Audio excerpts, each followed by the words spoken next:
성령님, 좋은 아침입니다. 이 시간 성령님을 초청합니다. 내 안에 오셔서 하나님을 기쁘시게 드릴 것을 소원하게 해주세요. 오늘 말씀을 통해 구체적으로 무엇을 해야 할지를 깨닫게 해주세요. 깨달은 것을 삶 속에서 실천할 수 있도록 도와주세요. 아멘. 오늘 함께 나누실 하나님 말씀은 출애굽기 25장 1절에서 22절까지 말씀입니다. 제 25장.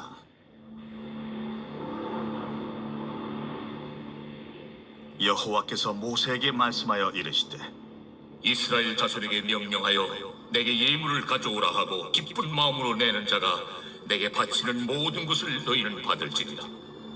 너희가 그들에게서 받을 예물은 이러하니 금과 은과 놋과 청색, 자색, 홍색 실과 가는 배실과 염소 털과 붉은 물들인 순양의 가죽과 해달의 가죽과 조각목과 등이와 관유에 드는 향료와 분향할 향을 만들 향품과 호마노며 에봇과 흉패에 물릴 보석이니라. 내가 그들 중에 거할 성소를 그들이 나를 위하여 짓되 물은 내가 네게 보이는 모양대로 장막을 짓고 기구들도 그 모양을 따라 지을지니라. 그들은 조각목으로 궤를 짜되 길이는 2규빗 반, 너비는 1규빗 반, 높이는 1규빗 반이 되게 하고 너는 순금으로 그것을 쌓되 그 안팎을 쌓고 위쪽 가장자리로 돌아가며 금틀을 두르고 금고리 넷을 부어 만들어 그 네 발에 달되 이쪽에 2고리 저쪽에 2고리를 달며 조각목으로 채를 만들어 금으로 쌓고 그 채를 궤 양쪽 고리에 꿰어서 궤를 매게 하며 채를 궤의 고리에 꿰인 대로 두고 빼내지 말지며 내가 네게 줄 증거판을 궤 속에 둘지며 순금으로 속죄소를 만들되 길이는 2규빗 반, 너비는 1규빗 반이 되게 하고 금으로 그룹 둘을 속죄소 두 끝에 쳐서 만들되 한 그룹은 이 끝에 또 한 그룹은 저 끝에 곧 속죄소 두 끝에 속죄소와 한 덩이로 연결할지며 그룹들은 그 날개를 높이 펴서 그 날개로 속죄소를 덮으며 그 얼굴을 서로 대하여 속죄소를 향하게 하고 속죄소를 궤 위에 얹고 내가 네게 줄 증거판을 궤 속에 넣으라. 거기서 내가 너와 만나고 속죄소 위 곧 증거궤 위에 있는 2그룹 사이에서 내가 이스라엘 자손을 위하여 네게 명령할 모든 일을 네게 이르리라. 출애굽기에는 세 가지의 중요한 주제가 있습니다. 첫 번째는 출애굽, 두 번째는 율법, 그리고 마지막은 성막입니다. 성막에 대한 내용이 출애굽기 25장에서 31장과 35장에서 40장 이렇게 12장에 걸쳐서 설명되고 있다라고 하는 그런 부분을 보아도 성막 건설이 출애굽기에서 매우 중요한 내용이었다라고 하는 것을 알 수 있습니다. 1절, 2절입니다.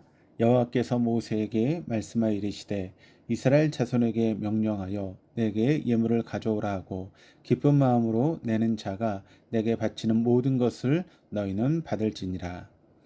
하나님께서는 값비싸고 귀한 물건들을 받으실 때 자신의 백성들에게 세금 거두듯 징수하지 않으셨습니다. 2절을 보면 하나님께 예물을 가져올 때 기쁜 마음으로 내는 것을 받으라고 명령하고 계십니다. 이 말씀은 하나님께 예물을 드릴 때 기분이나 감정적인 충동을 따라하는 것이 아니라 삼위일체 하나님에 대한 감동으로 자원하는 마음으로 생겨 즐거운 마음으로 드리는 예물만을 받으라고 하는 것입니다. 뒤에 나올 출애굽기 35장에는 모세가 받은 명령을 따라 이스라엘 백성들이 성막 건축을 위한 예물을 만들어 가져오는 장면이 기록되어 있습니다. 예물을 가져온 사람들은 마음에 하나님께서 주신 감동이 있었고 자원하는 마음을 가지고 왔으며 이 일에는 많은 사람들이 참여하고 있었습니다. 우리는 하나님께 헌금을 드리는 자의 참된 자세를 배우게 됩니다.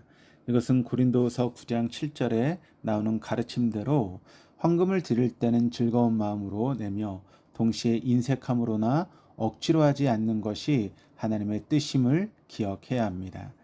이것은 비단 헌금만의 일이 아닙니다. 우리는 오늘 어떠한 자세로 하나님 앞으로 나아가고 있습니까? 하나님을 향한 즐거움과 사랑으로 신앙생활을 하고 있는지, 아니면 종교적 습관이나 율법적인 이유로 억지로 끌려가고 있는 것은 아닌지 주님께서 우리에게 주시는 질문에 정직하게 대답을 해야 할 때입니다. 3절에서 7절입니다. 너희가 그들에게서 받은 예물은 이러하니 금과 은과 녹과 청색, 자색, 홍색 실과 가는 배실과 염소털과 붉은 물들인 수양의 가죽과 해달의 가죽과 조경목과 동유와 관유에 드는 향로와 분향할 향을 만들 향품과 호마노며 애복과 흉패에 물린 보석이니라. 성막은 일종의 텐트이고 성막 자체를 구성하는 청과 그 성막을 다시 덮는 세 개의 덮개로 되어 있습니다. 첫 번째 덮개는 세마포로 만들고 청색, 자색, 홍색 그리고 가는 배실로 그룹들을 정교하게 새겨 넣었습니다. 두 번째 덮개는 염소털, 세 번째는 수양의 가죽입니다.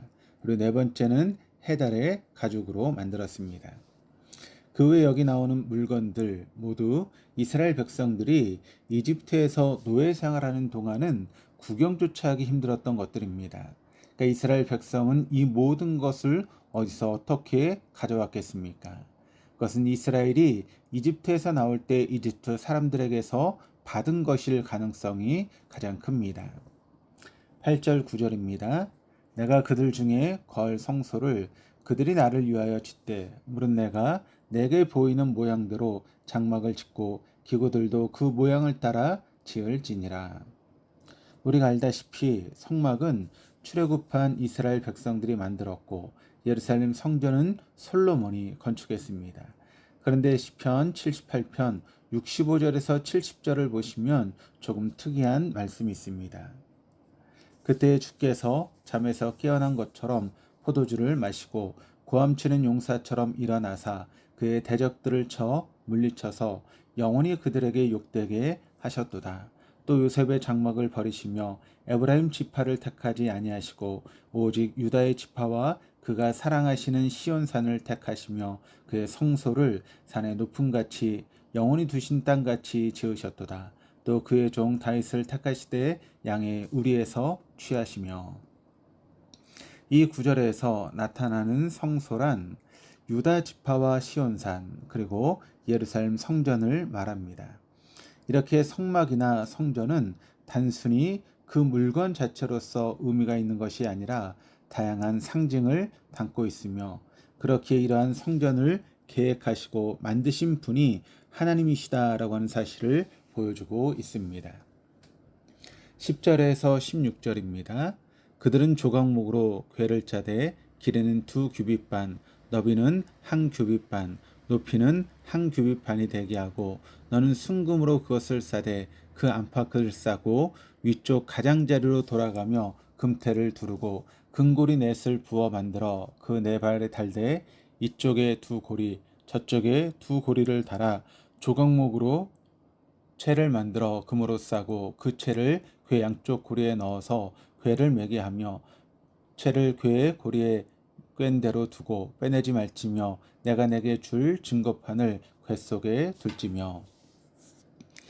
본문에서처럼 언약궤는 시내산에서 받은 십계명을 기록한 2돌판을 넣을 목적으로 만들어졌습니다.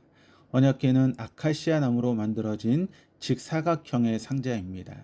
여기 안팎을 정금으로 만든 연판으로 덮고 바깥 주위에는 금으로 된 장식을 테를 붙였습니다. 그 밑에 내 모서리에는 금고리를 달고 아카시아 나무에 금을 씌운 막대 2개를 꿰어 운반할 수 있도록 하였습니다. 언약궤는 십계명을 담은 돌판이 들어있었고 이렇게 십계명 돌판이 언약궤에 들어있는 것은 이스라엘 백성을 통치하는 분은 하나님이심을 의미합니다. 즉 언약궤에 담겨있는 계명의 말씀들을 가지고 하나님은 백성들의 선과 악을 구분하시고 재판하시며 이스라엘 백성들을 다스리셨습니다. 17절에서 21절입니다.